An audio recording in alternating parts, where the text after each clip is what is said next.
Você sabia que a igreja só passou a cobrar o dízimo no final do século IX, no ano 800 e pouco? Antes disso, a igreja não cobrava o dízimo? Vamos entender isso aí. A igreja que Jesus deixou não pedia o dízimo era uma prática do judaísmo. E como eu já falei para vocês, os apóstolos não eram da tribo de Levi. Quem não era da tribo de Levi não recebia dízimo, e judeu não entregava dízimo para quem não era levita. Portanto, os apóstolos não recebiam dízimos, ok? Agora, antes de explicar a história do final do século IX, deixa eu dizer para você.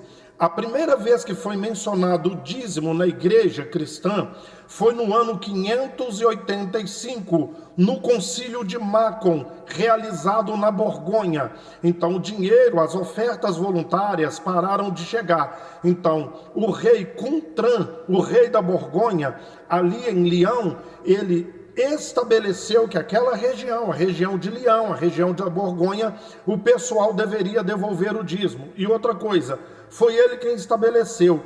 O dízimo a partir de hoje não é igual era no Antigo Testamento, que era só alimento. Vocês vão trazer dinheiro. Ele mencionou isso no ano 585, final do século VI. Então, que a igreja deveria começar a entregar o dízimo e que não seria mais alimento, passaria a ser dinheiro.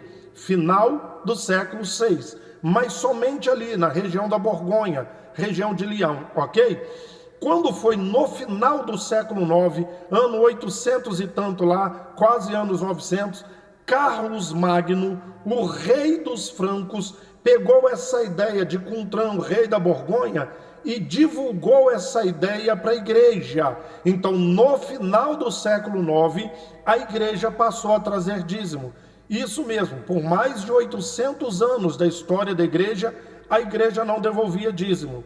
Então, quando eu falo com vocês, as interpretações das escrituras são erradas por vários motivos. Um deles é que alguém sobe no púlpito e fala alguma coisa e aquilo vira verdade absoluta, ok? Segundo, as pessoas não vão conferir para ver se é verdade, nem na própria Bíblia e nem na história, porque se estudasse um pouquinho de história, iam ver que por mais de 800 anos, por 9 séculos, a igreja de Cristo não pediu dízimo, e que a prática no Antigo Testamento era de alimentos, não de dinheiro.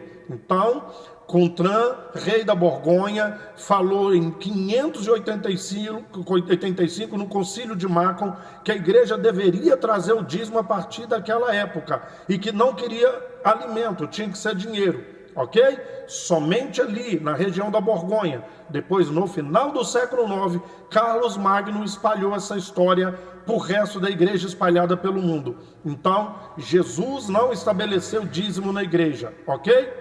Um abraço, até o próximo, fique com Deus.